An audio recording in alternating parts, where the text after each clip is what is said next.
This podcast contains explicit language. Hey, this is Mike from 424recording.com, and I just want to say if you're a fan of the podcast or channel, please consider supporting us at patreon.com/424recording. For as little as $1 a month, you'll get exclusive rewards and help keep this podcast mattress ad free. Support us at patreon.com/424recording. Hello and welcome to 424 Recording, a podcast featuring interviews with musicians, artists, YouTubers, and other creatives about the creative process. We're also talking all things music, especially in the punk, grunge, bedroom, and indie rock genres. This is Mike from 424recording.com, and on this week's episode, I have a chat with artist and poet Dan Tarnowski.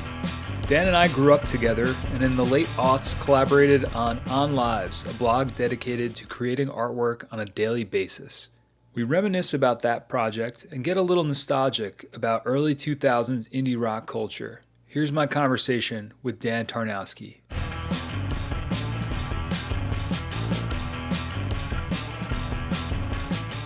What have you been up to lately in terms of your art, man? I know that you've been doing a lot of poetry, floating text stuff. Yeah. But I know for a long time you were doing like visual painting, and you have a degree in painting, right? Yeah. Technically, it's computer art. Oh, cool. But I went to school and studied kind of digital illustration, traditional illustration, painting, that kind of thing. And you were designing games at one point, right? Or doing the artwork for games? I was working for a startup that made Flash games for a brief period. And how did you get into doing that? And what did you find that was like a good way to develop your skills? Actually, that kind of environment kind of made me want to do more classical kind of art, like like paintings that you could hang on your wall. And I was really into like going to museums and galleries. That kind of led into kind of the illustrations I was doing with my collaboration with you for On Lives. Yeah. So Yeah, we gotta talk about that. yeah. So like, I was trying out a career as a commercial artist, and it was like not my thing. Right. Yeah, I learned like some like useful stuff about kind of the technical aspects of drawing, like kind of making stuff look 3D and kind of like some painting techniques, but it wasn't really my thing. I kind of just wanted to draw how I wanted, and that kind of was like some form of catalyst for kind of like wanting to do things more free form. Yeah, like what was it like having to have? Because I'm assuming you had pretty strict deadlines and also ideas of what your management or whatever required of you, no? Because you sort of had to create within like a structure, right? Exactly. Yeah. There's always a style guide. Um, if they were doing games for like some kind of like known franchise, like for like commercial clients that where people know the kind of characters, if it's for a cartoon show or something, Yeah. that stuff is all kind of has a very set aesthetic and color palette, and sometimes you didn't even really like illustrate yourself. You would kind of like get a character and just piece it together. Yeah. But there was other stuff where they kind of like were like let's the artists were like, let's kind of figure out how this is going to look and kind of invent our own style guides. But it was kind of like it was like a very specific like way of making things. Yeah, because that kind of leads into what I wanted to ask you about this whole process and when you were working there. It was like, the navigating the line, I feel like as a creative person or as like an artist with making money. So then when those two things mix, because some people do have creative careers and they're able to use their creative skills to make money. And then other people have to make money and then can do their creative skills on the side, or they prefer to do the creative stuff on the side. So, I mean, like, how did that come into play with this whole setup? Well, I just decided that like a 9 to 5 job as some kind of commercial artist just wasn't my thing. I wanted like a more relaxed lifestyle. Like my rent was kind of high living in Brooklyn at the time, but I felt like a gig like that where you're working kind of like 9 hours a day was like maybe a little more money than I needed just to kind of like do what I wanted. To answer your question, like I just got out of that. I got out of like trying to be a commercial artist like as a career. Right. And was that any? So it sounds like that was kind of the like a catalyst for making you to for causing you to move on. Then no. There was kind of a lot of stuff going on in my life at the time. Like I actually took that gig so I could move to Brooklyn, and I wanted to go to grad school after that. So like Okay. I wasn't thinking that I would go into that as a field. It was more of a stepping stone. Yeah. Yeah. I was like, this is like a 9 to 5 job that'll pay the bills. And then like I was going to try to paint after work. And like I had this like routine of like riding my bike home after work and trying to save the most money that I possibly could. So I was eating like pasta every night and like trying to oil paint in my room.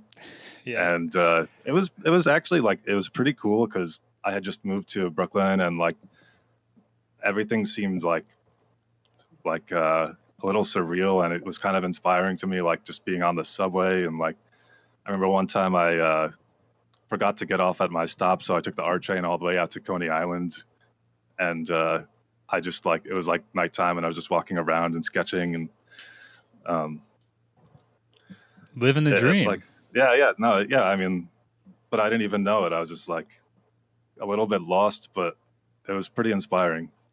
Man, that's awesome. Well, I guess I was just curious because like something that seems to come up a lot, and like because Sean, he was like the director guy. Then he does films and yeah. I checked out your podcast with Sean. Oh, cool, thanks, dude. And so it was like he kind of is this really creative person, but winds up using that creative skill to put money in his bank account, and he seems to be a little torn with that because it's a lot of commercial work and it's not always the most creative, and he tries to make it creative. So I don't know. I guess I was just curious about how. Okay. No, that's an interesting topic.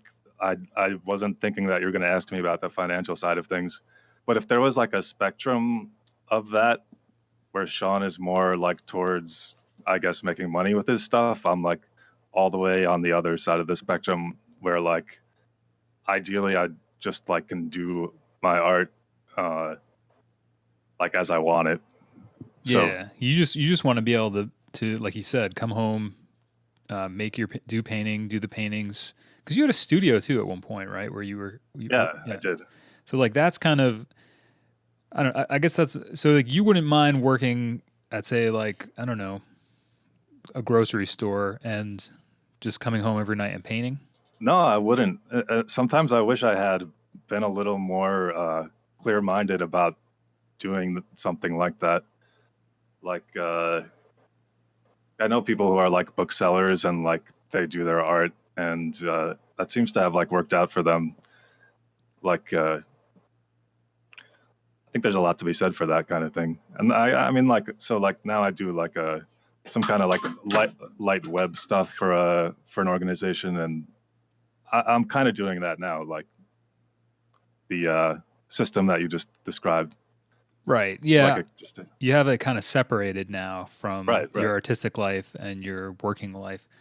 I guess I'm just curious about that because it's something I'm trying to navigate myself too, and I've never really been able to monetize anything I did creatively, and I don't know. I don't know if it's just that I'm really bad at making money, or I'm just not a business person, and I've always kind of foregone like more traditional ideas about career and life structure to pursue art, and like I sometimes question whether that has been helpful to me, hurtful to me, whether I've looked at it under the wrong lens.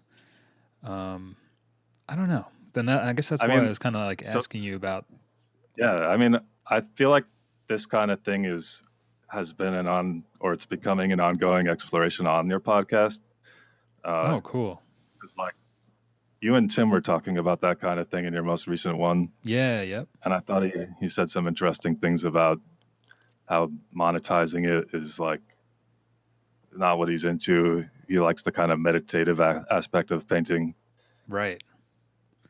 Yeah, so, like he's a great example too, because like I said, Tim, he's such a creative person, but he doesn't really look at that side of himself as being anything more than the meditative act of doing it, right?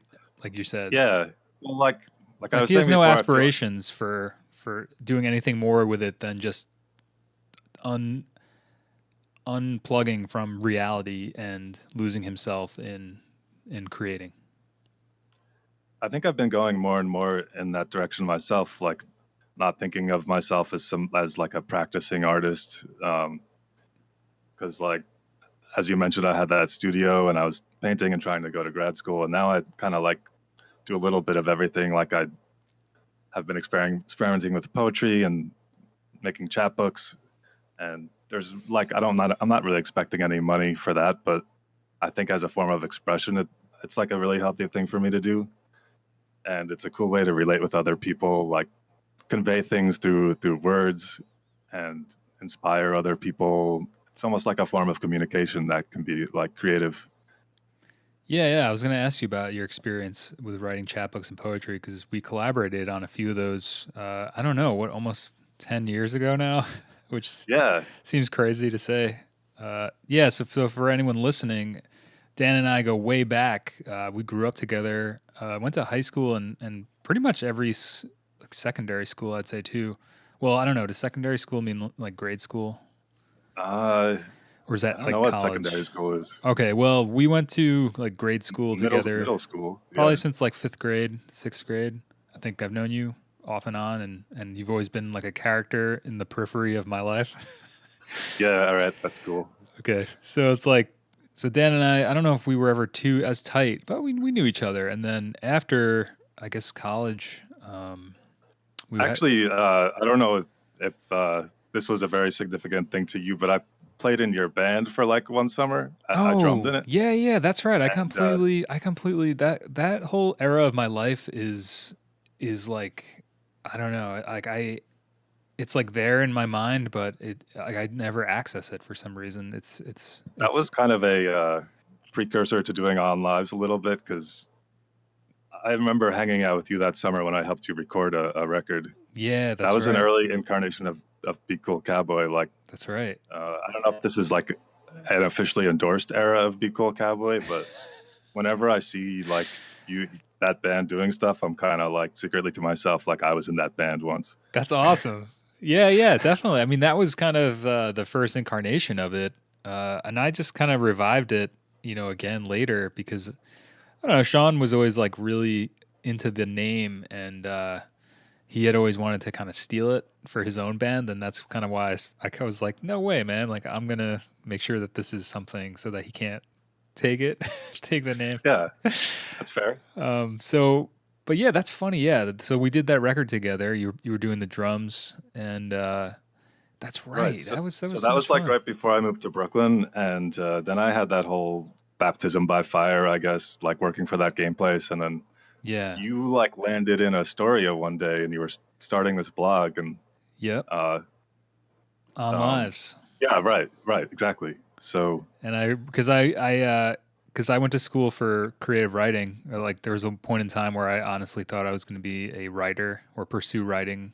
I guess I still do. I feel like everything with the channel and there's a lot of script writing and things that go into that. And I feel like it's a skill that I always learn or always use with everything, especially like songwriting and stuff. Although now it sounds like I'm just trying to justify my degree in creative writing, but I was um, on the like the SUNY Binghamton like writers like conservatory website or whatever, like oh whatever they call the program, and yeah, they're kind of billing it as like a program that some notable writers have been to like these days. oh wow, I haven't looked at anything regarding that in a long time. Yeah, there was like one or two writers who are kind of like who kind of publish fiction who I've kind of heard of here and there. Oh weird, I'll have to So check that yeah, I out. thought of you. Yeah, I Thanks. mean like um, I don't know if you've reread any of your On Lives pieces, but I think they're still pretty good. Thanks, man. I really that's such a I don't know, like for some reason I've just compartmentalized that era of my life and kind of put it under the bed or something. Yeah, I don't know why. I I have I don't know, man. I always like really appreciated the work that we did together back then too because um I felt like for the first time I had like a real partner in crime, you know, because I always was like searching for people that could or wanted to work on something on like a daily basis, and that was like a big part of On Lives was, well, you know, I know all these people that are creative people, but what are we doing with all these creative impulses? So for me, I wanted to just get better at the practice of it, and the blog format was perfect. And I remember reaching out to you because like the initial ones, I was just using pictures I had taken or I don't know, pictures I found online that were copyright free or something. Or I think I even used like a Back to the Future one. So maybe that's not true. But I reached out to you and said, hey, I'm doing this thing. It's a daily artistic blog thing. It's like on lives or like short paragraphs about certain things about life. And do you want to do the art? Do you want to do the art for them? And I don't remember your exact answer, but all I knew was like the next day I had, and every day subsequent for that for like a few months. I think a couple months or we did it for a while. And yeah, we were doing it. Yeah, I can see why you see that as like a compartmentalized period. Uh, but like, I feel like it was kind of like had some staying power. Like if you were to explore some of that stuff more now. Yeah. What do you, how could you picture that that unfolding if it was like Oh, revisited? we might need to discuss that more. Like to keep the conversation moving along because Okay. you had a direction there Sure. before we. Tell me what it was because I feel like you're almost interviewing me now. Uh, all right, let's see. So when doing on lives, like what was that like for you doing daily art making in that period of your life? Was that something that you wanted to do? Did you feel like I kind of twisted your arm into doing it? No, it was kind of like Because I feel it like was you got kind of burnt out at one point, or you kind well. of I don't know if you like have a um like clear remembrance of the timeline, but we were actually kind of doing like the daily drawings for like a while. yeah, yeah. So that was like a whole thing. Like I think there's like over 50 of the drawings or something. I remember it was getting to a point where you were like emailing me like Mike, what do you think of this one? I was like, this is amazing. He's like, you're like, this took me so long to do. I was like, well, yeah, try to do them like simple. You know, we got to do them every day, like Oh because yeah. you were So going like super intricate on them for a long. I was like, I don't know how. Like, it almost started becoming. I was almost. I don't know. Like that level of output was. I don't know. It was. I think it was starting to grate on you. That was kind of my impression. yeah. So like to give the readers some more context on the On Lives Yeah, I project we're feel like discussing. we didn't give a good Yeah. background on So this. like, well, we said it was like a blog that Mike started to show off these essays he was writing, and I came in and I started illustrating each essay, Right. and that was the challenge was can we do it every day and kind of have a compelling illustration and essay, Yeah. and we were really emphatic about trying to get followers, Yeah, we had like get a people release to party and we went really all out. I mean, it seemed like a pretty successful venture for a while there. yeah, like we wanted it to be kind of like a newspaper, like daily thing you read daily, like Yeah. with kind of a literary bent, like a McSweeney's kind of thing. Yeah, definitely. So I remember like we were trying to get people we knew to just be engaged with it and be excited to check it every day and to bring in new people. So we like had business cards and we were spamming people and we were on Twitter. Yeah. And then we had I feel like this was a little bit before like social media was really the machine that it is today. Oh, definitely. Because I feel like the at the time we were doing it, if we had the resources that people have now, it would have taken a completely different path. What that path is, I'm not really sure, but I feel like that was kind of you know because I think we had it on WordPress and it sort of had its own community and way of you know putting it out to people. But I feel like today it's a whole different game with you know like Instagram. So like I wasn't on Instagram until recently and I was on Twitter and I used that to kind of post quips and wordplay, uh, like Right. Yeah, Twitter. kind I of remember been. Twitter being the big one where we were really trying to find people, find followers, and then I got kind of freaked out from social media. I don't really know. I don't really remember why. I just remember feeling like maybe I'm putting myself out there too much Yeah. because So like, it started out more as like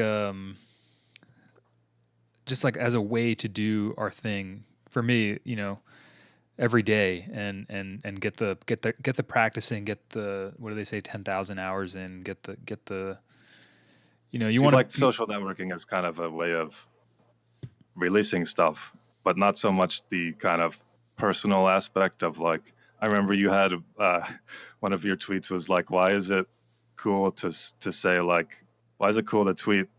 I forgot what color shirt I'm wearing, and then I looked down and it was green," yeah, yeah, yeah. which I still think is a pretty funny tweet, whatever you want to call it. Yeah, but that's what I mean. Like, why was it cool to tweet stuff like that? Like the tweet would be like like very truncated. Like, forgot what color shirt I was wearing. Looked down to see it was green. It's like, why is that? I don't know. I don't I feel know. like there's kind of different voices that I mean, I kind of like Twitter as a place to experiment with maybe different voices and different forms of humor. Yeah, Like that's what that I one liked about it too. that one you're describing is maybe kind of a slightly narcissistic kind of. Yeah, It's amusing to report in my kind of mind state, like right now. yeah, yeah. It's like Uh, it's almost yeah. It's like it's look like how yeah, what can I do with this, and which like small details are funny. yeah. I mean, I still kind of enjoy that kind of humor. I do too. I honestly thought that was to me like when I was like browsing Twitter and finding people who tweeted the people that tweeted things like that were the ones that I looked up to because I thought it was because especially from like a writing standpoint or somebody who's like a writer or a creative like I don't know because I feel like it showed your personality and showed a certain level of cleverness and then there's also somewhat of a story in that tweet.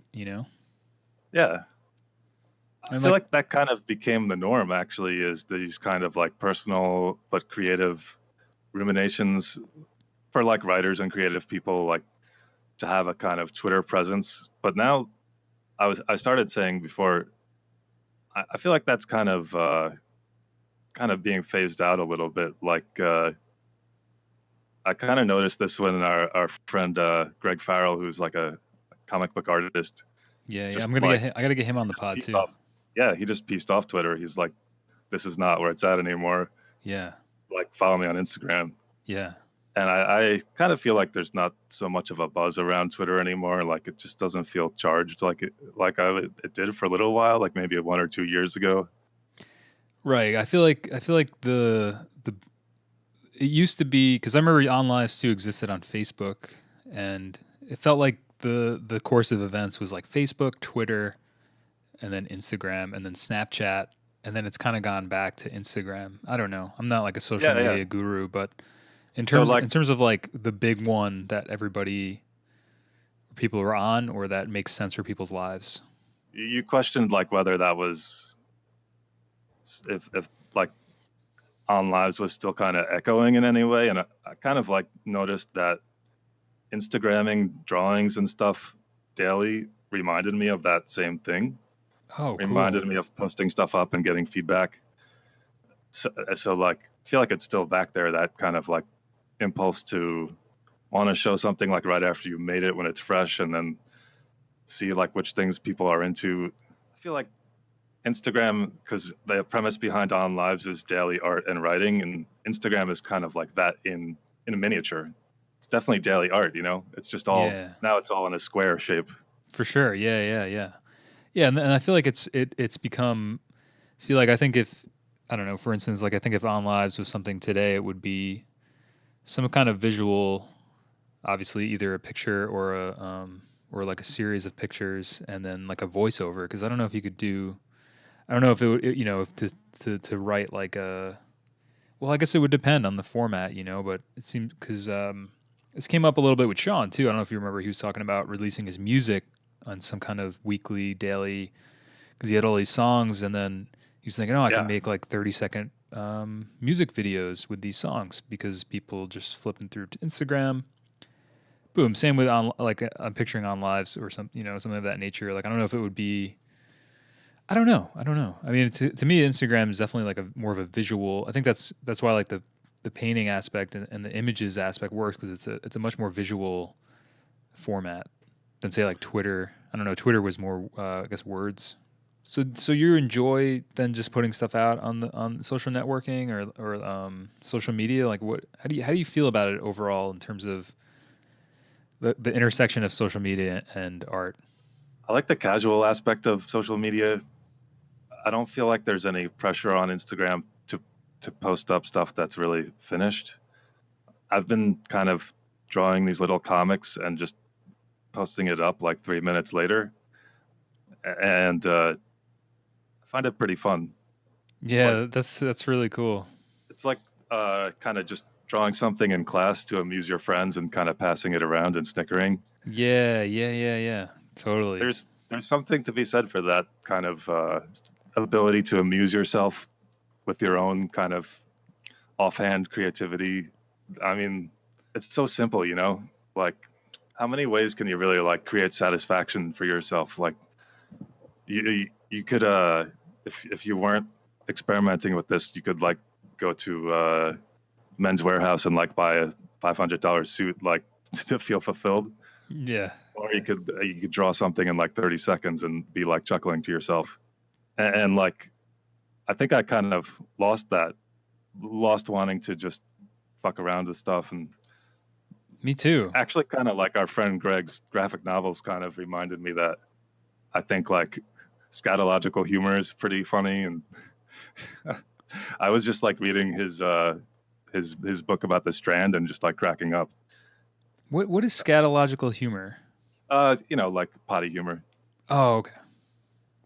Yeah, I mean Greg's Uh, stuff is great, man. I've always been a really big fan of everything Greg did. I mean, I remember him like his Chef Don stuff. That was like the first stuff I think he did when he was like a kid. And like, I mean, Greg's just always been such a super creative dude, and I've always been like really into everything he's ever done because I think he's a great artist. And I gotta get him. I gotta get him on here. We've been chatting. I told him I'm gonna get him on here at some point. yeah, absolutely.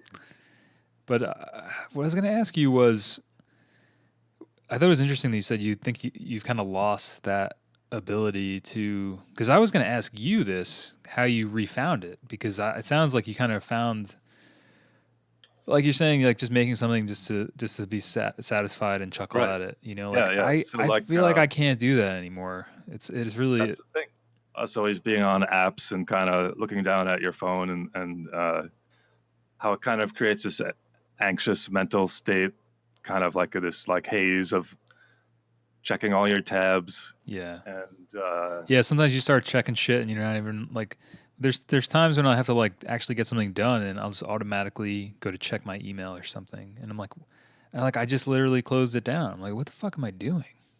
yeah. It's well, I mean, like it kind of ties in with like being an adult and like we go to therapy, we ruminate about our problems and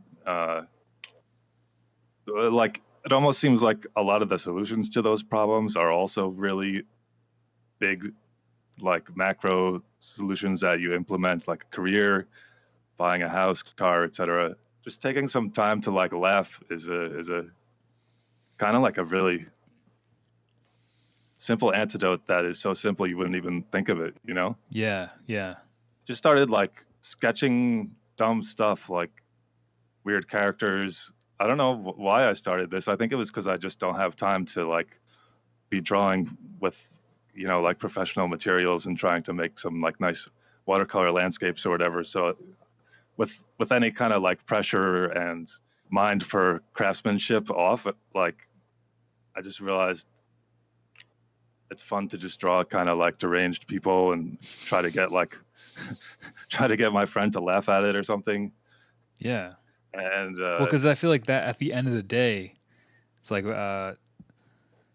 that's all we need to do. But yeah, I mean, like when we were stuck in middle school, it's like all you wanted to do was just like fuck around. just like draw silly stuff with your friends. Like I feel like that's what you were waiting to do, like when the summer rolled around. That was kind of like the pinnacle, right? Or that was kind of that was like the big end goal was just to have fun. Yeah. It's like you would just default to that. It's like, oh, I don't have any obligations right now.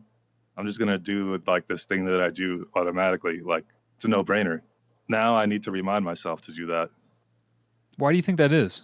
I think because, like I was saying before, we're used to the idea that solutions to our kind of like existential dilemmas have to be really complex. Right. We have to read a bunch of philosophy. We have to know about psychology, and gotta like take the right medications, and Have the we gotta, huge long term end goal, yeah. like you were saying with the house, the car, and all that jazz.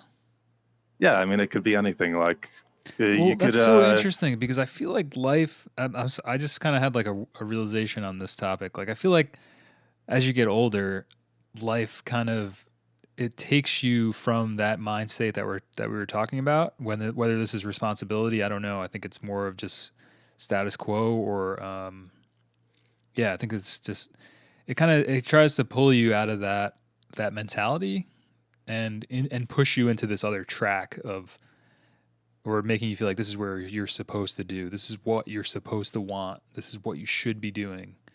And because I feel like that's like a very real feeling that I feel like I'm constantly battling or like up against the wall from or fighting back or where do you think these things that you're supposed to want are coming from? Are they your own like things, or like no, where? Well, I guess I'm talking like if like you're talking about like the literary um, conflicts, it's like man versus society, where yeah, society is kind of I don't know, or the people around you, or because they're right because like you're saying, like there's these huge macro goals as a human living in the society that we live in. It's like you got to get a good job, you got to like go to school to get the job, to get the car, to get the partner, to get the house, to buy the beach house, and it's like you're looked at almost as like a fuck up if you don't follow in that traditional idea of A after B after C after D, whatever.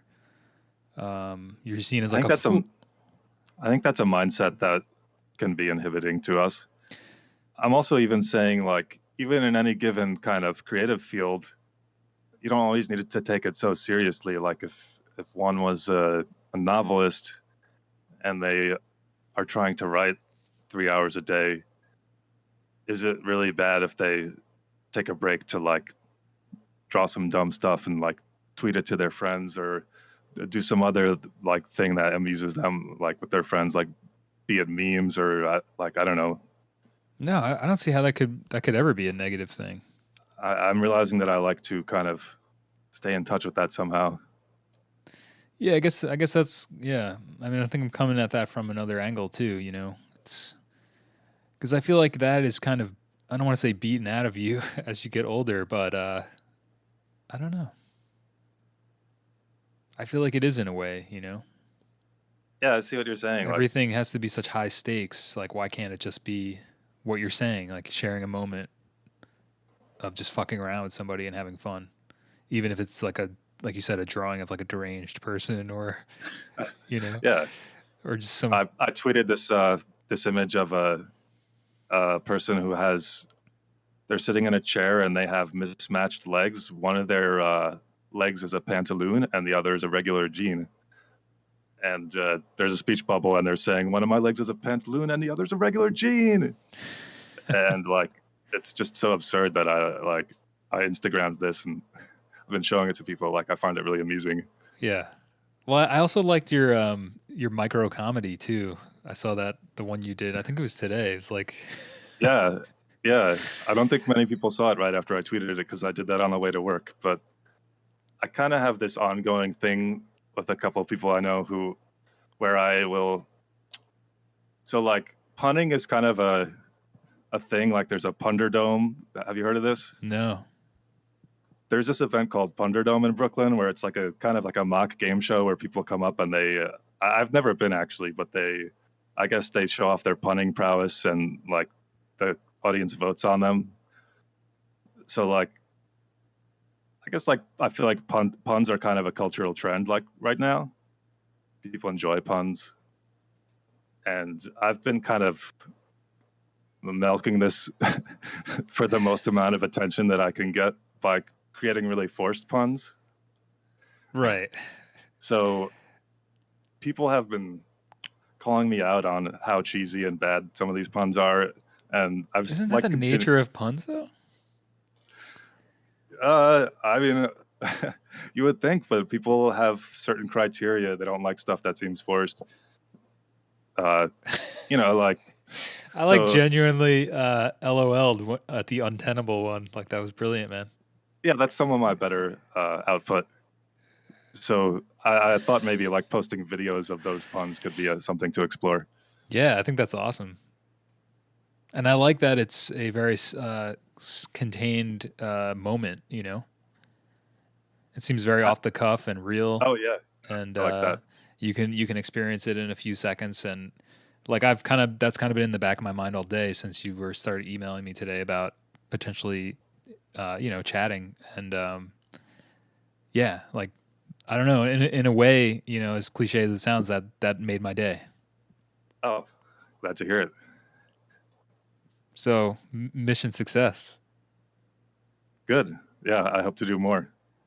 I go to comedy events here and there, and it seems like an interesting medium Yeah, because like there's always writing behind it, and what yeah, the comedian is doing is kind of inherently veiled from you. So you're either left to just believe believe the persona they're showing, or to kind of like speculate as to like why they made it that way.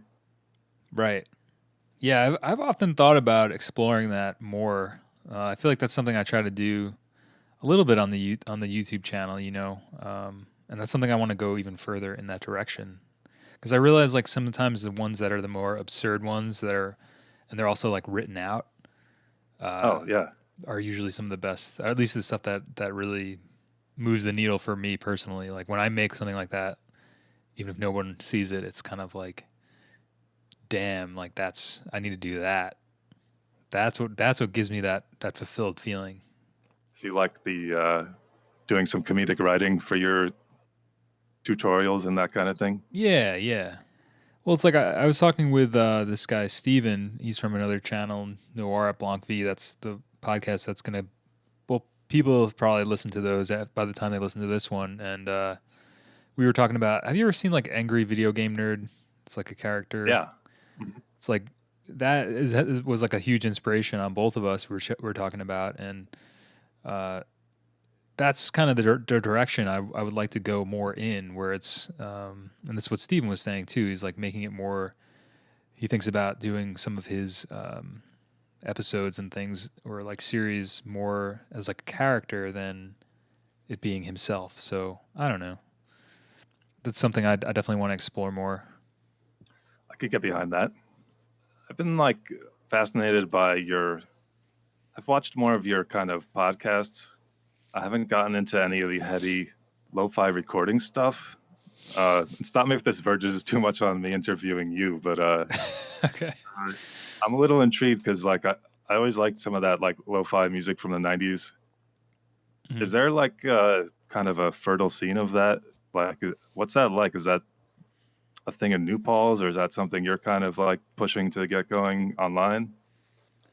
Um, I don't know. I mean, I think there's been people like over the years that have done that kind of music, and I think see a lot of success with it. I don't know if there's much of a scene for that here. I mean, in New Paltz, like I don't really go outside much or interact with a lot of people in my area, and that's like a big reason why I do YouTube is because I just find that there's not a lot of people in my immediate vicinity that are into the things that I'm into, and maybe that's just. And I think I've also kind of aged out of the scene. As Jay always says, he says I kind of give off a dad vibe. So, What? so it's there's a little bit of ageism, I guess, and then also I don't know, man. Like, Well, so what? Okay, so what's your experience been with like indie music and stuff like that, alternative stuff? Uh, like kind of in the early aughts, the stuff that was happening with indie music, I found really exciting, Yeah, me too. and I find myself returning to that era as a source of inspiration. Referencing like Instagram again, like I also Instagrammed this picture that I think you saw. It has like a line drawing of a wig and like a set of kind of like nerdy glasses and a tote bag, Yeah. and it has this like kind of caption that's a little sad. And like this, like I feel like this kind of line drawing is like stereotypically like indie rock, like a lot of record covers are like that, and like shirt designs, like especially like in the early aughts. And like the reason why I like returning to that kind of imagery now is like I liked it so much that I just thought stuff would always be like that. You know what I mean? Yeah. Yeah. On one hand, it's like it's just an aesthetic, and like kind of indie rock aesthetics have changed, like they just change, you know, over the years. But I seem to like exploring that kind of imagery, like like why tote bags anyway? Like probably because you can get them cheap in bulk, and like they look pretty cool. Like they're kind of minimalist, and you know, like you can wear them with like their store clothes and sell them at a merch table. Yeah. And you can fit your records in there. But they're almost kind of like a cultural touchstone where like you see people with tote bags, like especially like if there's a band or like an organization that you like on the tote bag, and then it's like something that you use to kind of relate to people.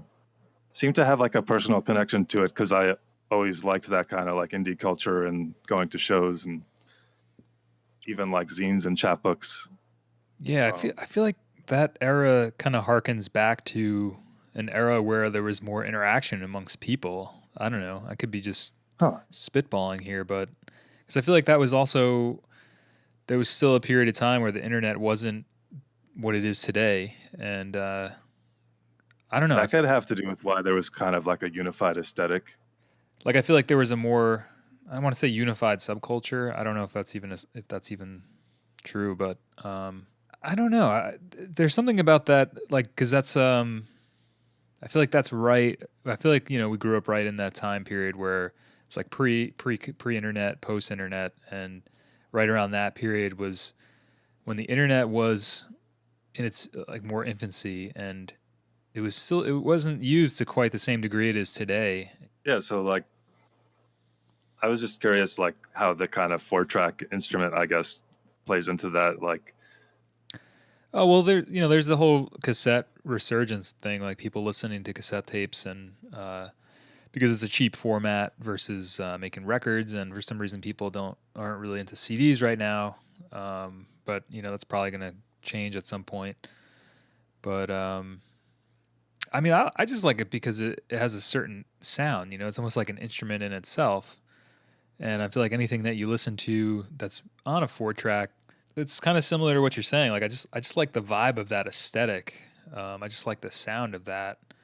And for me, there's like a nostalgic thing about it because like being in early bands that I was in and recording on it, and then I don't know, I just like it because I don't feel like I'm like a professional musician or traditional type of professional musician or anything like that.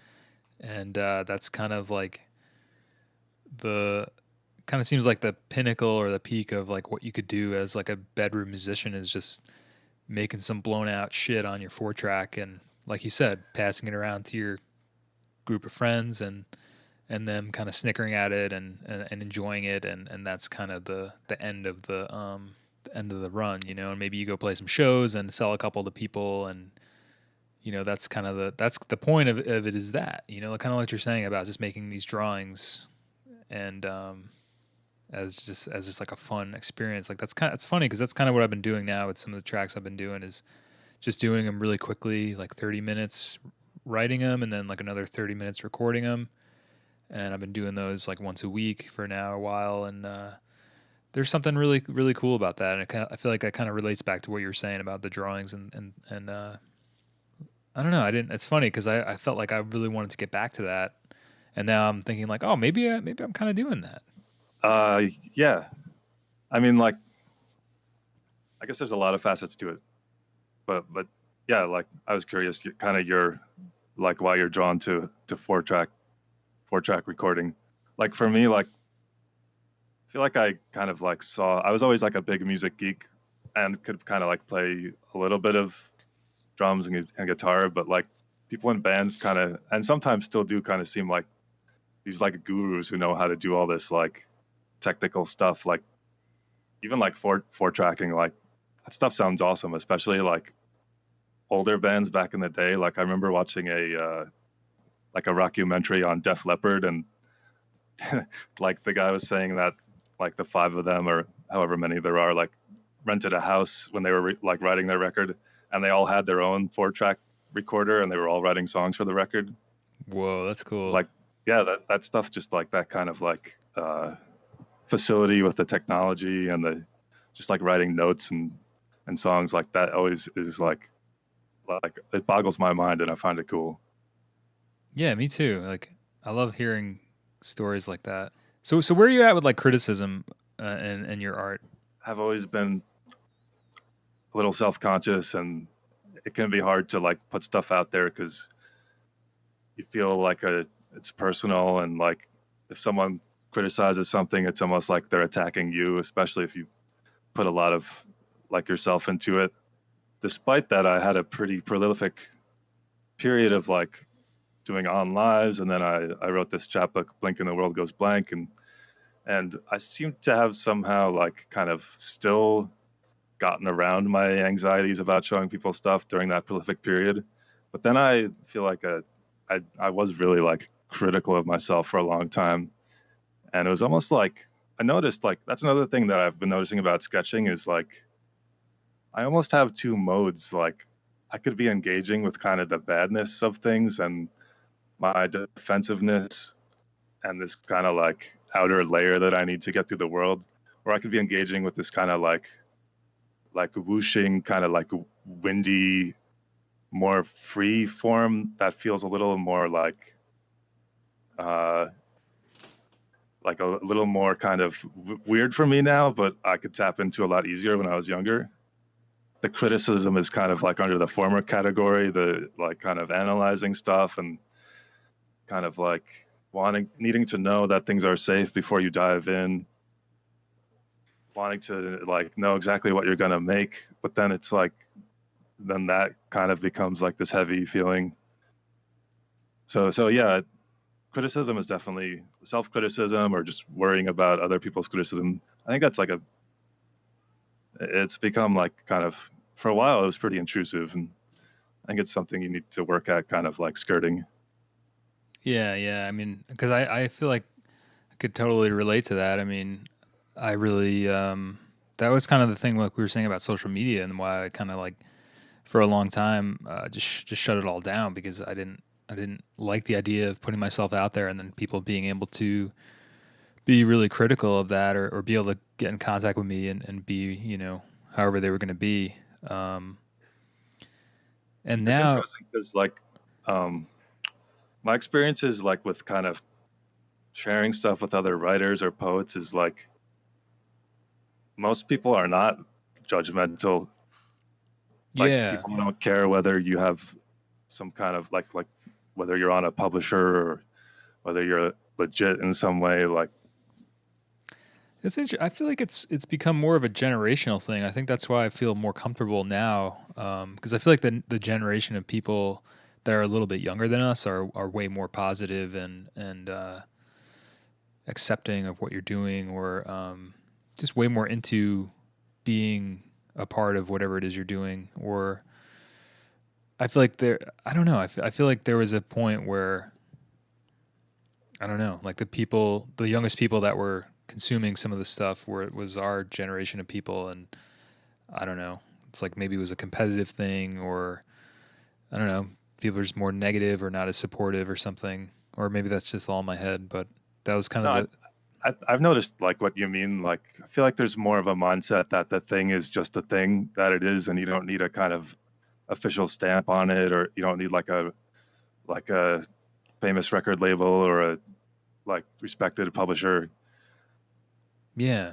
That was kind of how I looked at it when I was younger. Like, oh, that's on like I don't know, like oh, that's on Sub Pop. That's like in the kind of canon of respected indie. Right. And then like now I'll like look up some like CD that I remember having that I like ordered from the band, and it'll be on like YouTube, and people are like, oh yeah, I love this band. The internet has kind of like opened stuff up, like just any band that you could remember or anything that existed is now like kind of has a sense of like kind of like, I don't know, being put on an even keel with each other, like anything is Yeah, valuable. exactly. Yeah, I feel like that's really I've talked about that with a few people too, like just the democratic or the democratization of everything in the internet era, you know, because people can find exactly what they want and find each other and enjoy it together or something. I don't know. I, Yeah, I mean, like I'm pretty glad that we've kind of moved towards that, and yeah, me too. we're kind of like immersed in things being more creative and open. And maybe that's why I feel like I like returning to Instagram and sketching now. Yeah, that makes sense. I mean, I kind of feel like that too. It's like I'm glad I made it through the period where I felt like people were more critical of me or we weren't at the spot that we're at now because I think I would have given up. I'm just glad I made it through that, like really the period that we're referring to where or that I'm referring to is like when we were doing on lives and feeling like things were more critical. Maybe that was like a self talk or a self criticism, but because like being where we are now, like I feel like I'm in this place now where I can do whatever I want, and I don't know if it's like an age thing, it's a generational thing. It's you know some people have moved on, and now there's a whole younger generation of people that appreciate art more, or what, but or this kind of stuff that's coming out, but um, yeah, I guess what was my main point was like I think I've also just gotten to a point where I honestly just don't give a fuck anymore. You know, it's like with the Oh, nice. podcasts and with the videos and putting things out, it's kind of like just show the process, just get stuff done. Like if you think the drawing that you make isn't that great, who cares? Like put it out anyway because somebody's gonna probably find enjoyment out of it. And then if you really are really self-critical, like just make the next one a little bit better, you know. And it's not like it doesn't feel like it's more as it's about coming to the table with this huge opus idea, like final amazing, you know, record that everybody's gonna or novel or drawing, whatever, that everybody's gonna fawn over and you know, Yeah, like it just kind of feels like just do your thing and have fun and at the end of the day, it really doesn't fucking matter. Like, and that's kind of like where whenever I start to go into like a critical period or a critical phase in like a video or a song or something, and even with the songs I said I've been making, you know, it's like I'm just like it doesn't fucking matter. Like I'm just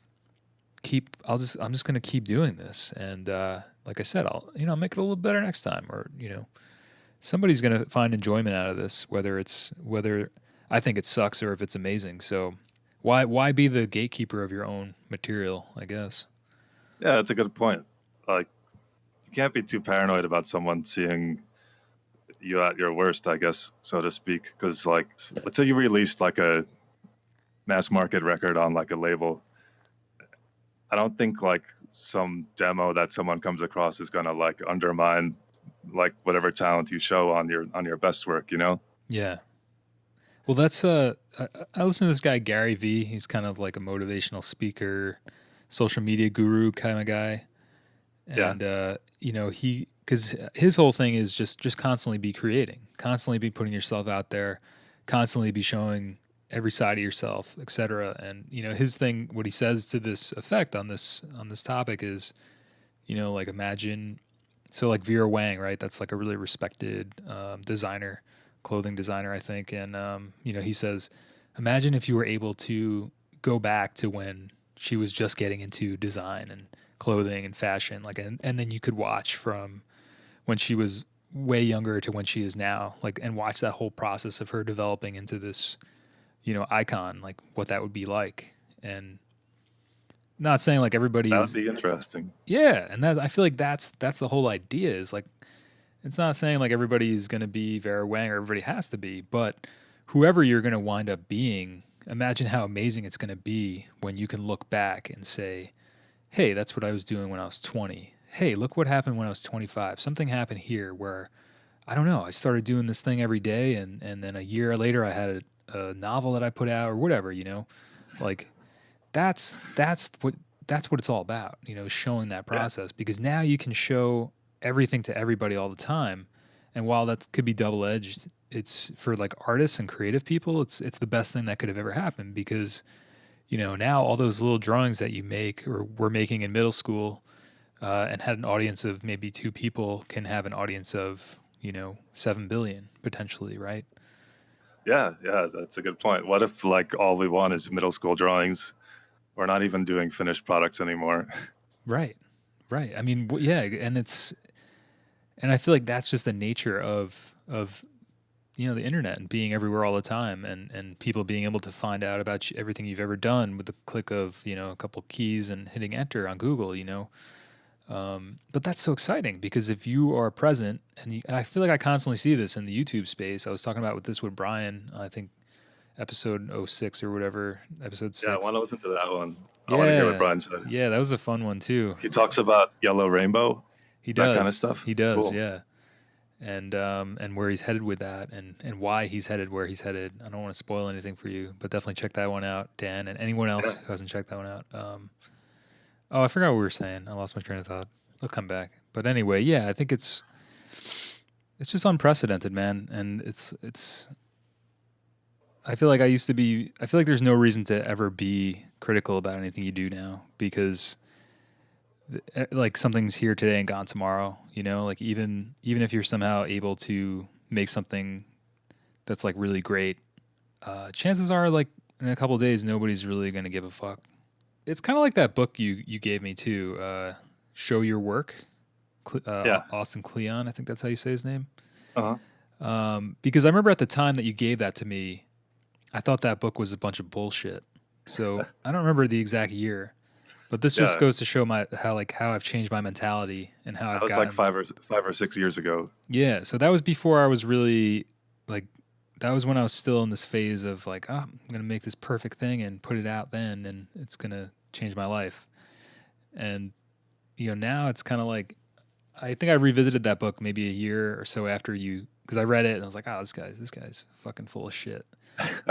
And then after like a year, I came back to it, and it just like, I think I read it in like, an afternoon. It's a short book, but like I read it so quickly and just devoured it, and was like, it just like something about where I was in my life, and something about then reading it at that period was like, this is it. Like, this makes perfect sense. It's like, oh, that's awesome. Yeah, dude. That was like one of the best books I think anybody's ever given me. And I just found it in a bookstore, and I thought of you. And actually at that time, I just like wasn't even actively working on creative stuff. I was kind of like, here, take this. Maybe you could use this. Interesting. Yeah. So I was kind of sunken into my kind of like processing. I know. I'm so glad that you're like putting more things out. It's like so frequently, Dan, because I feel like that's something that the world needs for sure. Because I noticed that you really went underground for a little bit there, and I was like, I don't know, is Dan going to keep doing stuff? I'm sure he's still doing things, but is he going to be sharing things? Like, I don't know. I feel like that was all just like practicing for the next phase. Like learning more, like thinking harder about stuff, and like kind of what my worldview is now. So like, I feel like although I wasn't creating stuff all the time, it's almost like I have kind of like a stockpile just waiting to kind of be mined. That's awesome. Spend a lot of time thinking about stuff. That was another reason why I thought it'd be interesting to appear on this podcast. I wanted to see what prompts you would throw out and kind of how you would pick my brain. So where can people find you online, Dan? You can find me on Twitter.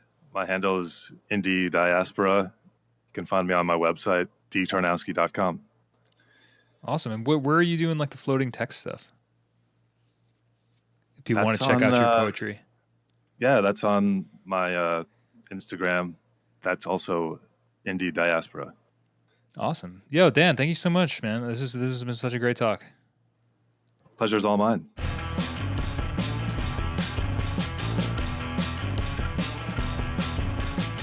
It was a lot of fun. so much of Dan and I's relationship is over email and chatting over email. So it's really funny to be able to talk to him because I don't get to see him much in person and we don't really talk much on the phone. So it's always kind of funny when we talk live, I guess.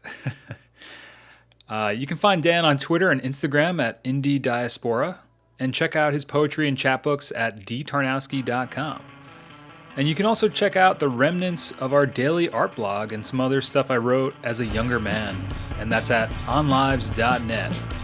This is Mike from 424recording.com. Godspeed, my friends.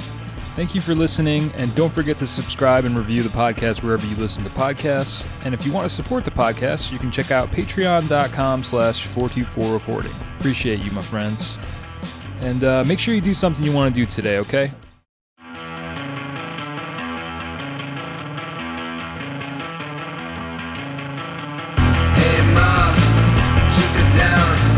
Try to rock it in the basement of the crowd. Call the cops, staying up. There's a stripper